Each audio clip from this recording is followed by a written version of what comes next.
Para a primeira apresentação, passamos a palavra, então, ao servidor da ANEEL, Marcelo de Souza, especialista em regulação de superintendência de gestão tarifária, que apresentará a metodologia utilizada, os resultados preliminares obtidos no processo, bem como a metodologia e a proposta dos limites de indicadores de continuidade, o DEC e o FEC, para o período de 16 a 19. Boa tarde a todos. Essa apresentação a gente vai demonstrar os resultados da revisão tarifária da CPFL Piratininga. Antes, a gente vai apresentar alguns slides inicialmente institucionais da ANEEL, e depois a gente entra mais nos conceitos relacionados à revisão tarifária, falar um pouco também da conta de energia, até chegar finalmente no que a gente está propondo hoje para a revisão tarifária da Piratininga. Esperar um pouquinho, mas primeiro slide a gente vai falar da ANEEL, as competências que a ANEEL tem, né? Então, a regulação, a fiscalização, que são, eu diria que as duas principais, a mediação também importante, e também instrui processos de autorização e outorga para todos os setores, seja geração, transmissão ou distribuição. Então, com essas atribuições, a ANEEL atua a fim de oferecer uma tarifa justa, tanto para aquele empreendedor como aquele que paga essa tarifa, né? Também em estabelecer qualidade também nas três áreas do setor, geração, transmissão e distribuição, estimular a competição entre elas. Isso se dá, por exemplo, aqui na revisão tarifária, quando a gente constrói os custos operacionais das distribuidoras, onde as empresas são comparáveis, e para dirimir conflitos que existam entre os agentes, desde problemas de um simples consumidor de baixa tensão, ou até grandes empreendedores de geração, etc. Então, aqui, como a ANEEL está inserida, né, no setor de energia, né, tem várias empresas, vários agentes, várias instituições, e, como eu falei no slide anterior, a atuação da ANEEL é mais na parte de regulação e fiscalização. A ANEEL não faz a política no setor elétrico. Quem define isso, ou os deputados e senadores, ou através da Presidência da República, ou através diretamente do Ministério de Minas e Energia, ou então pelo Comitê Nacional de Política Energética, que é um comitê formado por vários ministros de Estado e presidido pelo ministro de Minas e Energia. Tá? Então, aqui tem vários agentes do setor importantes, tem a EPE, que está ali na última linha, a empresa de pesquisa energética, que faz o planejamento, é ela que vai dizer quais são as necessidades de expansão, seja na geração, seja na transmissão. Um outro órgão importante nesses últimos tempos, que é o Conselho de Monitoramento do Setor Elétrico, ele que vai avaliar os riscos do suprimento energético. As agências estaduais também aqui representadas, né, que vão ajudar a ANEEL na fiscalização e na regulação. O ONS, que faz a operação do sistema.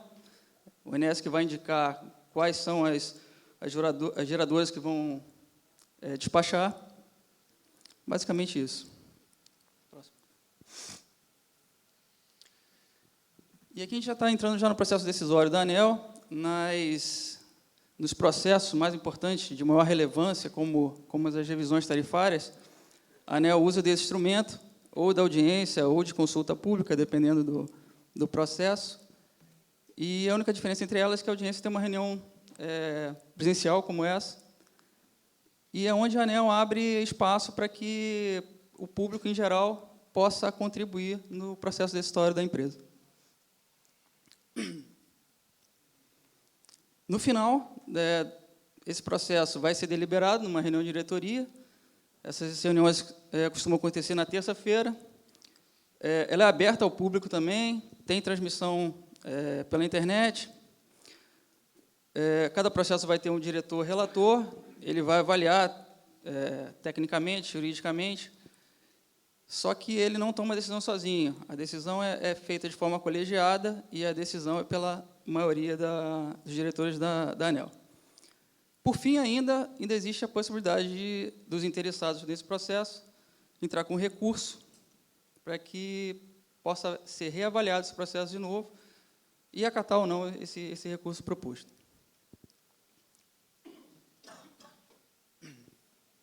Então, essa foi a parte institucional da ANEEL.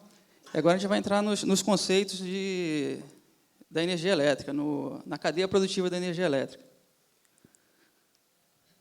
Então, para a energia chegar no comércio, nas residências, na indústria, não depende só da distribuidora. Vê o desenho de diagrama embaixo ali da apresentação do slide, ela mostra que tem toda uma cadeia, desde uma geração que pode ser por hidráulicas, térmicas, é o que a gente tem gerado bastante nos últimos tempos, e para chegar entre a geração e a distribuição ainda tem as transmissoras, que são aquelas linhas que a gente vê quando a gente viaja pelas estradas do país, né, que transportam energia em alta tensão.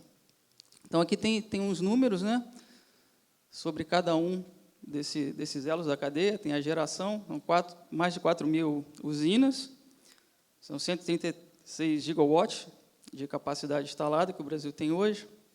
Quanto à transmissão, são 126 mil quilômetros de linha de transmissão, que corta o Brasil de norte a sul, e 3,5 milhões de quilômetros de rede de distribuição, somado todas as distribuidoras do Brasil.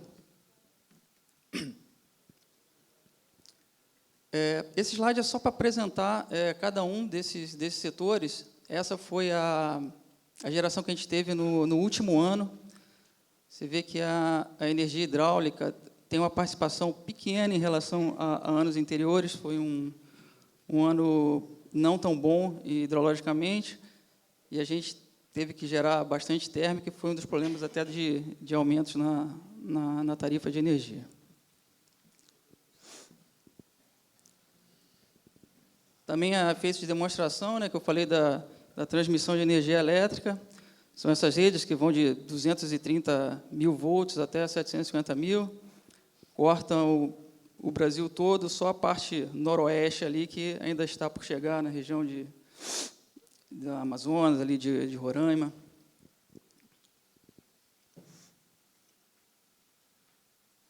E, por fim, que é a última, né, que é a distribuição. Então, aqui é só para a gente ter uma ideia de quão diferentes são as distribuidoras que o Brasil possui, são 63 ao todo. Então, a gente tem empresas de tamanhos próximos, mas de receitas e mercado e consumo bem diferentes, como é o caso da Piratininga e da Sugip. Você vê que eles têm áreas de concessão bem próximas, mas o seu mercado, o seu número de consumidores, a receita é bem distinto, né?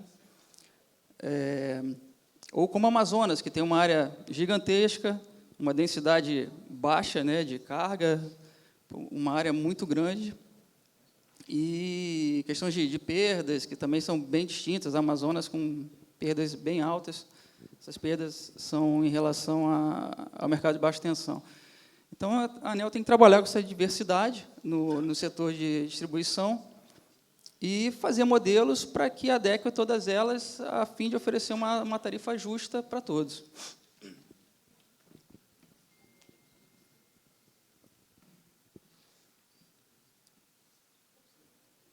Bom, aqui a gente está entrando já na conta.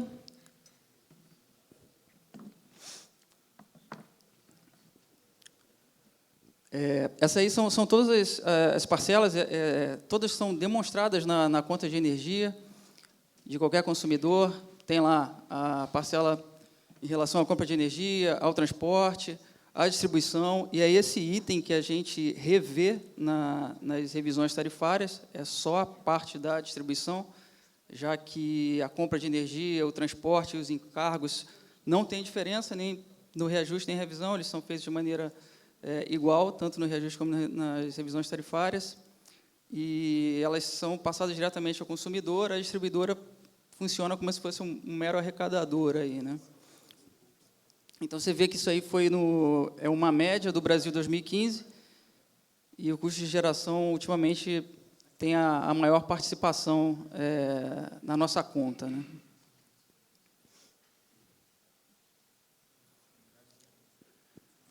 Outra parte também que é um pouco pesada na conta de energia são os tributos, né? E são tributos municipais, estaduais e federais. Os federais, a PIS e COFINS, o estadual, o ICMS, que varia de estado para estado e até mesmo de consumo, né, do consumidor, pode variar o ICMS dentro do estado, e a contribuição de iluminação pública, que é municipal.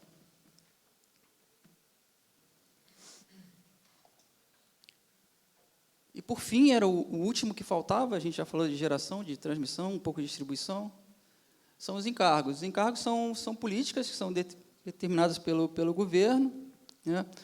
Ela é aprovada pelo Congresso Nacional e são encargos relacionados a diversos fatores, como tem a taxa de fiscalização, que provê recursos para a ANEEL, tem o ONS, provê recursos para o funcionamento do ONS, que é o Operador Nacional do Sistema, tem a CDE, que serve para várias coisas, a gente vai ver no slide próximo em maiores detalhes. É só para exemplificar, realmente é uma quantidade muito grande de encargos e que tem pesado também razoavelmente na fatura de energia. Aí vem o detalhamento da CDE e destacando os subsídios que estão dentro da CDE. A CDE não é só isso, mas a gente destacou aqui os subsídios relacionados a ela, que são a universalização de serviços, tem o custo da CCC, que é o custo da energia térmica que é gerada onde as linhas de transmissão não chegam. Vocês estão lembrados no mapa do Brasil que foi mostrado lá no noroeste do Brasil, não chegou o Sistema Interligado Nacional ainda. Então, para que esses consumidores não paguem uma tarifa tão cara, esse custo é rateado para o Brasil. Outro subsídio que existe é para setores específicos, como rural, cooperativas, agricultura, e também na tarifa social, que é o famoso baixa renda. Então, aí está a tarifa social, tem as condições, tem que estar no cadastro único, né, dos programas sociais do governo, renda per capita de meio salário mínimo, e a tarifa também varia de acordo com o consumo, né, ele é proporcional a cada faixa de consumo.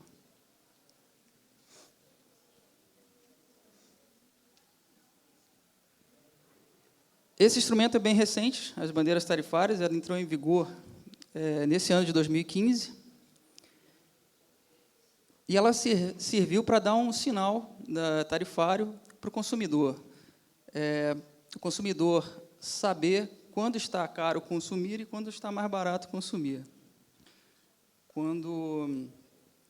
Esse sinal é importante, porque antes das bandeiras tarifárias, o consumidor só ia visualizar esse sinal no processo tarifário seguinte, só de ano em ano que ele via isso. A ANEEL, em cada processo tarifário, estima os custos de geração que a distribuidora vai ter para fornecer energia aos seus clientes e como os custos da geração térmica, ele é dividido em dois, tem um custo fixo e um variável. Esse variável tinha que ser estimado, não se sabia a quantidade de usinas térmicas que iam ser despachadas, e a gente evitou esse problema de o consumidor estar consumindo num ano em que a hidrologia não é boa e só ter isso na conta dele visualizado no processo tarifário seguinte. Hoje ele tem esse acompanhamento mês a mês e ele sabe quando está mais barato consumir energia e quando está mais caro consumir energia.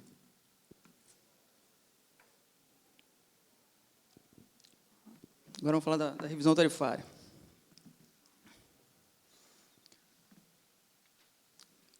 Existem 3 processos tarifários, que eu falei algum deles já aqui. A revisão é o que a gente está tratando aqui, onde os custos da distribuidora são revistos, a gente reavalia o equilíbrio econômico-financeiro da empresa e determina também, como o diretor Thiago falou, alguns índices de qualidade, que são determinados aqui, o índice de perdas, também não técnicas, que é determinada para o próximo ciclo tarifário, e os componentes PD e T do fator X, que eu vou explicar mais à frente. No reajuste tarifário, a parcela B, ela somente é atualizada pelo IGPM, ou no caso de permissionários IPCA, menos o fator X. E existe um outro processo tarifário possível, que é a revisão extraordinária, E a gente teve 2 eventos há menos de 2 anos, que teve um em 2013, que baixou a tarifa bastante, e tivemos um esse ano, agora, no início, que foi um movimento contrário, que elevaram-se as tarifas no Brasil.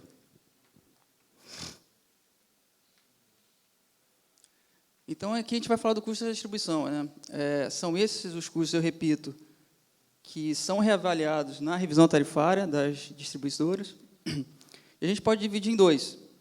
Um são os custos operacionais, são aqueles referentes à operação e manutenção da rede,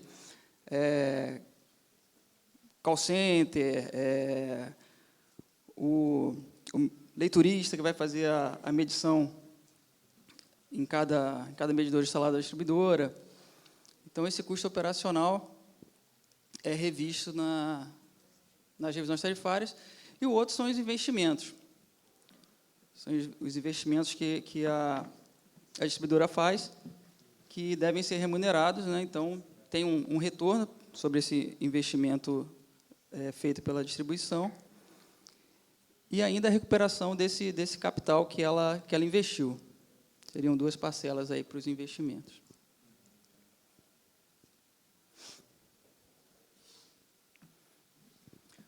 Aqui, como eu falei, é o fator X. Ele é composto por 3 componentes. Tem o PD. O PD são ganhos de produtividade que a empresa tem. É quando ela, sem nenhum custo, por exemplo, quando ela tem aumento de mercado, sem necessariamente ter que investir em uma nova rede, ela tem um ganho de receita sem custo. Esse componente PD, a gente captura esse ganho extra da empresa e dá para a modicidade tarifária. Tem o componente T, que esse tem a ver com os custos operacionais da empresa. Eu esqueci de falar no slide anterior, explicar um pouco como é o cálculo do custo operacional na revisão tarifária. O custo operacional, existe um modelo de benchmark, onde as empresas são comparadas através de seus custos reais, e é traçado uma faixa para a distribuidora em que ela tem que estar de custos operacionais, tem um limite superior, um limite inferior. Se avalia o que se tem nas tarifas hoje, se ela está acima ou abaixo desses limites superiores e inferiores, e caso ela esteja fora dessa faixa, se ela estiver acima, reduz a tarifa, se ela estiver abaixo, ela está praticando tarifas com custo operacional muito baixo, ela tem um ganho pela eficiência que ela tem. E o fator T é exatamente isso. Quando ela está fora dessa faixa, é você realocar os custos operacionais que estão embutidos na tarifa para dentro dessa faixa. Ou, se ela está acima, reduzir para o limite superior. Se ela está abaixo, você leva para o limite inferior. E isso faz a parcela T do fator X. E o último é o Q, que é a qualidade da empresa. Aqui na revisão tarifária também vai ser definido índices de qualidade, são o DEC e o FEC. E, dependendo da variação do DEC e do FEC real da empresa em relação aos limites estipulados pela ANEEL, ela também pode perder ou ganhar um pouco de tarifa na sua parcela B, que é a parcela da distribuidora.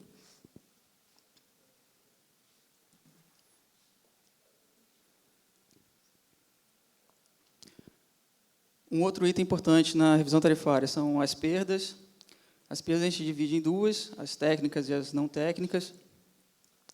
As perdas técnicas são calculadas de acordo com os equipamentos de transformação que a empresa tem, de acordo com os cabos da rede da distribuidora, é um cálculo de engenharia. Já as perdas não técnicas é feito de maneira similar ao que se faz com o custo operacional. Faz-se um estudo entre as empresas, de acordo com o nível de complexidade dela, são variáveis socioeconômicas, e se ranqueia as empresas dizendo se elas são complexas, mais ou menos complexas no combate a perdas. Então, aqui tem os tipos de perdas não técnicas. A primeira, de responsabilidade distribuidora, que pode ser erros de medição ou a falta de medição. Esses são dois itens que pouco tem ainda hoje em dia. Pode ser furtos, que é o famoso gato, ou então através de fraude nos medidores. No caso da CPFL Piratininga, ela já pratica perdas baixas.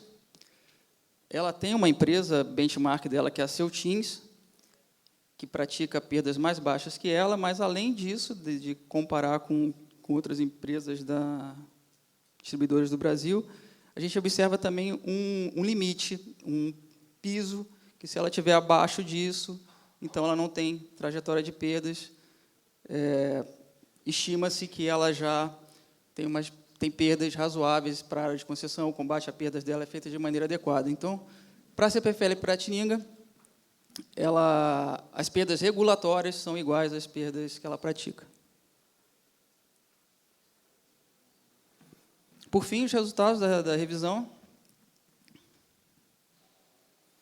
A gente vai mostrar os efeitos aí para cada parcela, cada custo na conta de energia. Esse é o efeito médio, é 12,39. Então, a gente pode ver que os encargos estão contribuindo para uma elevação tarifária e os custos de energia, principalmente. Transmissão, um pouco menos. A distribuição quase não mudou em relação aos custos que ela tem hoje. Um ligeiro aumento, que é o objetivo da revisão tarifária, né? Se reviu e se determinou que ela já estava num patamar razoável para a ANEEL. Aqui, só lembrar um pouco das classes e subgrupos tarifários. As classes residencial, rural, industrial. E o importante aqui nessa apresentação são os subgrupos. Os subgrupos que podem ser baixa tensão ou média e alta tensão. Porque, na revisão tarifária, também se reavalia a estrutura tarifária da empresa e pode haver diferença entre esses subgrupos tarifários. Então, aqui tem uma tabela que a gente mostra os efeitos. Lembra que na última linha da tabela aparece lá os 12,39, que é o efeito médio para a área de concessão como um todo. Só que os efeitos para baixa tensão são maiores em relação àqueles da média e da alta tensão, do A1, A2 e o A4, a média tensão. Por que isso ocorre? Podem ser por 3 motivos. Primeiro, a distribuidora, os custos de expansão do sistema na baixa tensão pode ter aumentado em relação à da alta. Isso ocorreu para a CPFL Piratininga. Ou então, nos momentos de maior carregamento que a rede da CPFL tem, o baixa tensão está contribuindo mais do que contribuía no passado, e isso ocorreu também. E o último é um crescimento de mercado do BT está maior do que ocorre na média tensão e na alta tensão, e isso também ocorreu. Então, foram esses 3 fatores que levaram a esse distanciamento do efeito médio para o grupo A e para o grupo B.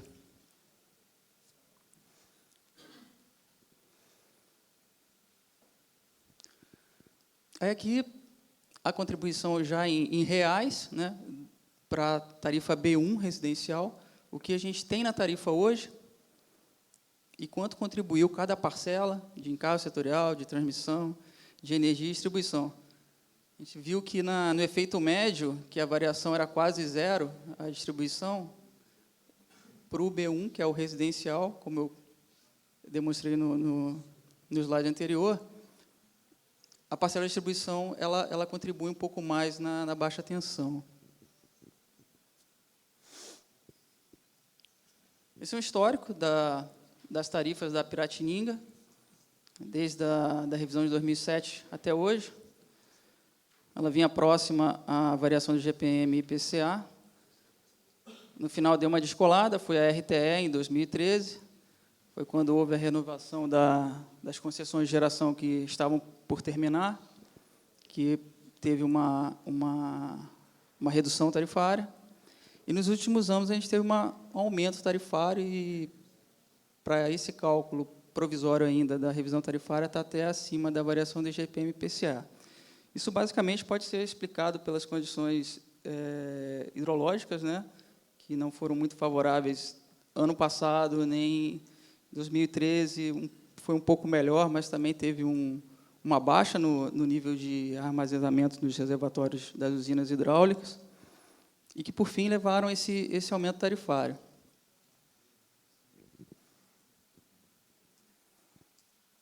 Aqui, para exemplificar isso que eu falei, o gráfico em barras azul é uma média de quase 20 anos da energia armazenada nos reservatórios do Sul, Sudeste e Centro-Oeste. Já o verde, você vê que é bem mais baixo que a média, foi o ano passado, em 2014. Esses percentuais foram até bem próximos do que aconteceu no racionamento em 2001. Só que a vantagem desse ano é que a nossa capacidade de geração térmica era maior, mas pagamos um preço por isso, a geração térmica é mais cara, o custo de combustíveis é mais caro, não tivemos racionamento, mas tivemos que ter um aumento tarifário devido a isso, de estar gerando muita térmica. E o roxo é 2015, a gente começa a recuperar o nível de armazenamento dos reservatórios, dado um ano que tem sido melhor em termos de chuva, e um consumo que tem reduzido, que tem ajudado também.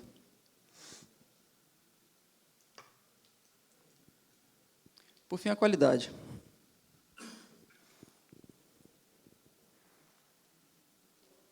Aqui são os índices de qualidade que toda distribuidora tem, é o DEC/FEC. O DEC é a duração, né, que essas interrupções ocorrem, e o FEC é a frequência. E a ANEEL determina limites para as distribuidoras. Além desse, tem os individuais, que aí é por cliente, é o DIC, o FIC e o DMIC, também é duração para o DIC, frequência, e o DMIC é a duração máxima, ou seja, foi a interrupção que levou mais tempo, né, do consumidor. Isso também tem na conta de energia elétrica, isso é demonstrado.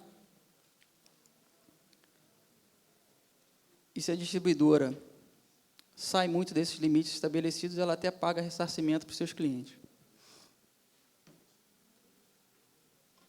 Essa é o que, no gráfico em barra, é o DEC que a Piratininga praticou ao longo dos anos, e o gráfico em linha são os limites que a ANEEL determina. Vê que teve apenas um ano, né, que a Piratininga violou esse limite de DEC, e os de 2016 para frente é o que a ANEEL propõe agora nessa revisão tarifária. Aqui o FEC não teve violação nesse histórico, e a proposta de 16 a 19 agora nessa revisão tarifária, baixando um pouquinho mais. Esse é o ranking da qualidade. Aqui a gente só tem as distribuidoras de grande porte. A Piratininga está ali em 7º lugar, ela tem um ranking bom, pelos gráficos demonstrados, a gente viu que a qualidade não é problema também na CPFL Piratininga.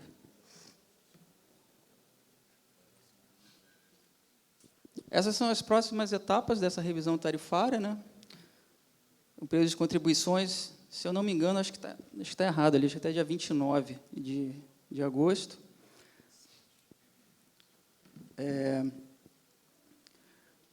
A reunião de diretoria, que deve ocorrer no dia 20, ou uma semana, isso é uma previsão, de outubro, e dia 23, quando as tarifas calculadas aqui na revisão começam a ser praticadas.